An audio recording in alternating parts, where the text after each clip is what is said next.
Bismillahirrahmanirrahim. Assalamualaikum warahmatullahi wabarakatuh. Nama saya Hasanah dari Prodi Ilmu Al-Quran dan Tafsir. Di sini saya akan mencoba menjelaskan sedikit tentang isu-isu aktual dalam studi Al-Quran. Langsung saja pada materi yang pertama, yaitu perkembangan studi Al-Quran. Kajian tentang Al-Quran adalah bentuk proses atas penerimaan Al-Quran sebagai realitas yang tidak bisa dipungkiri adanya. Kajian Al-Quran ini telah ada sejak Al-Quran ini ada.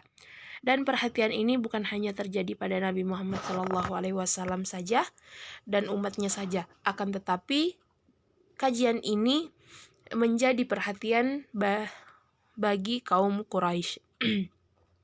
Ada beberapa tahap perkembangan studi Al-Quran, yaitu tahap formatif, tahap afirmatif, dan tahap reformatif. Langsung saja yang selanjutnya, yaitu Al-Quran sebagai studi lapangan. Studi Al-Quran bagian dalam studi Islam. Islam merupakan agama yang diturunkan oleh Allah Subhanahu wa Ta'ala dan ditujukan untuk manusia, dan manusia pun merupakan ciptaan Allah yang paling sempurna. Selanjutnya adalah ruang lingkup studi Al-Quran, yaitu disarat fi al-nas, disarat mahawla Al-Quran, tafsir Al-Quran, living Al-Quran, dan living tafsir. Selanjutnya adalah pendekatan etika dalam studi Al-Quran, yaitu pendekatan histori-sosiologis, pendekatan hermeneutik, pendekatan feminis, pendekatan semiotik, pendekatan semantik, dan pendekatan sastra. Dalam materi Al-Quran sebagai lapangan studi ini, ada juga perangkat studi Al-Quran secara ilmiah, yaitu teks Al-Quran, indeks, kamus, tata bahasa, susunan tema-tema, tafsir, biografi, dan pendekatan. Materi selanjutnya yaitu pendekatan historis sosiologis. Terbagi kepada beberapa bagian. Yang pertama adalah pengertian. Pendekatan historis sosiologis merupakan sintesis antara pendekatan sejarah dengan pendekatan sosiologis. Selanjutnya, adapun kajian historis ini adalah sesungguhnya sudah cukup disadari bahwa para intelektual, bahkan dalam konteks Islam, Umar bin Khattab berkata bahwa tali Islam akan terputus jika kaum muslim tidak mengetahui sejarah. Jadi kajian historis pada pendekatan historis sosiologis ini adalah tali Islam akan terputus jika kaum muslim tidak mengetahui sejarah. Selanjutnya, konsep dasarnya yaitu evolusionalisme, interaksionalisme, fungsionalisme, dan konflik. Pendekatan historis sosiologis dalam studi Al-Quran Telaah Fazlur Rahman, yaitu suatu pendekatan historis yang serius dan jujur harus digunakan untuk menentukan makna teks Al-Quran.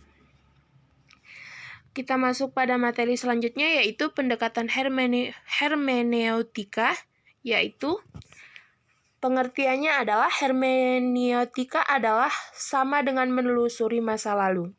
Adapun kajian historisnya yaitu sebagai pemahaman linguistik, sebagai metodologi filologi, dan masih banyak lagi kajian historinya. Pendekatan hermeneutika ini memiliki beberapa konsep, yaitu teori hermeneutika, filsafat hermeneutika, hermeneutika kritis. Pendekatan hermeneutika ini memiliki telaah dari Farid Esak, yaitu hermeneutika digunakan sebagai pisau bedahan teks Al-Quran yang juga memuat aturan metodologi dalam penafsiran. Selanjutnya yaitu pendekatan feminis. Feminis adalah paham perempuan yang anti laki-laki yang menentang kodrat sebagai perempuan. Adapun kajian historis dari pendekatan feminis yaitu feminis ini lahir dan berkembang bersamaan dengan lahirnya atau berkembangnya feminisme. Lalu konsep dasarnya yaitu selalu menggunakan analisis kesetaraan gender. Sedangkan pendekatan feminis menurut Aminah Wadud, ia menandaskan bahwa buku ini tidak berbicara tentang perempuan di dalam Islam. Materi selanjutnya yaitu pendekatan semiotik. Pendekatan semiotik adalah ilmu yang membahas tentang hubungan antara tanda berdasarkan kode tertentu. Kajian historisnya yaitu Ferdinand dan Saussure adalah peletak dasar semiotika dan lain sebagainya. Sedangkan konsep dasarnya adalah yang pertama, tanda sebagai objek semiotik, dan yang kedua, tanda terdiri dari teks, bahasa, fenomena, sosial, dan budaya. Dan adapun pembahasan yang selanjutnya adalah pendekatan semantik. Apa itu semantik? Semantik adalah studi tentang makna-makna atau telaah makna. Kajian historisnya yaitu salah satunya adalah Aristoteles, pemikir pertama yang menggunakan makna. Konsep dasarnya yaitu makna dalam sebuah teks mengandung satuan-satuan dan unsur-unsur. Di dalam kajian historis pendekatan semantik ini sebenarnya masih banyak, akan tetapi saya hanya mengambil salah satunya saja. Dan mungkin hanya ini yang dapat saya jelaskan. Kurang dan lebihnya saya mohon maaf. Assalamualaikum warahmatullahi wabarakatuh.